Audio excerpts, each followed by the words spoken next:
Hi, I'm Nico, welcome back to the channel. I just posted a video about how to expose for black and white film photography, and someone noticed that I left out studio photography, image making in the studio. And it's a good question. How do you expose in the studio? Well, as it turns out, it's a bit different from exposing in the field, because in the studio you are in control. Assuming you have sufficient lighting gear, you don't need to worry about pushing your film in the studio. You should be able to use box speed. And conversely, you are in control of the shadows. You are free to lighten them with a reflector or even a fill light. So you shouldn't have to pull your film either to extend the dynamic range of it. So in the studio, I usually shoot box speed, and I keep my shadows in check by using reflectors and fill light. Also, you don't need to meter for the shadows anymore, because again, you're in control and you can make them as light as you want with a reflector or a fill light. You've probably seen it in many YouTube videos and in movies and everywhere. The way to meter in a studio is to put your incident reader facing the light and at the forehead of the subject, and that's where you measure. Why? Because it's the spot that's the closest to the light source.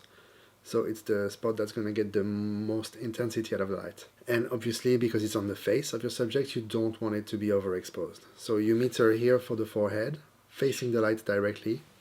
And usually you'll either use that setting as your camera setting, or if the person is very fair-skinned, you may overexpose by one stop. I'll show you an example. Here my model is wearing a white hat, so I measured at the forehead facing the light.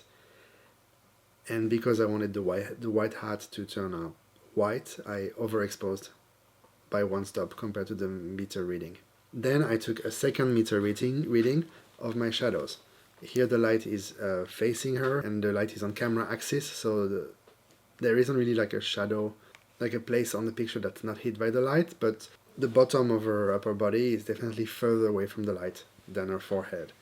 So this plays the role of my shadow. Because of light fall off, it is getting less light. So I just take a meter reading there to make sure that I'm within the range of what the film can reproduce. And like I said, I overexposed by one stop compared to the forehead meter reading.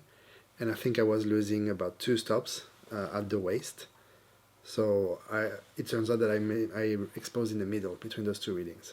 If you're looking for guidelines or hard numbers, I would say don't have your shadows much further than 2 stops under your main light. If you go 3 stops under, expect to have them mushy and really not much tone separation. 2 stops is still a place where you can decide in post if you want to push the contrast, bury those shadows further, or if you're having regrets, and you can boost them a little bit and make them a bit lighter. In the other direction, you saw in the example, I exposed 1 stop overexposed compared to the meter reading. I wouldn't go much further than that. 2 stops over the meter reading and you're really risking having a hard to print negative, or you'll have to control the highlights detail with your processing. And again, since you're in a studio and you have the control at the capture, why go through all this? So I would stick to 1 stop overexposed at the most. Or if you're shooting on a white background and you want to be sure that white background turns out white, then yeah, go to 2 stops and you shouldn't see any detail on that white paper background. That's it. I hope that answers any questions, and I'll talk to you soon about another topic. Cheers.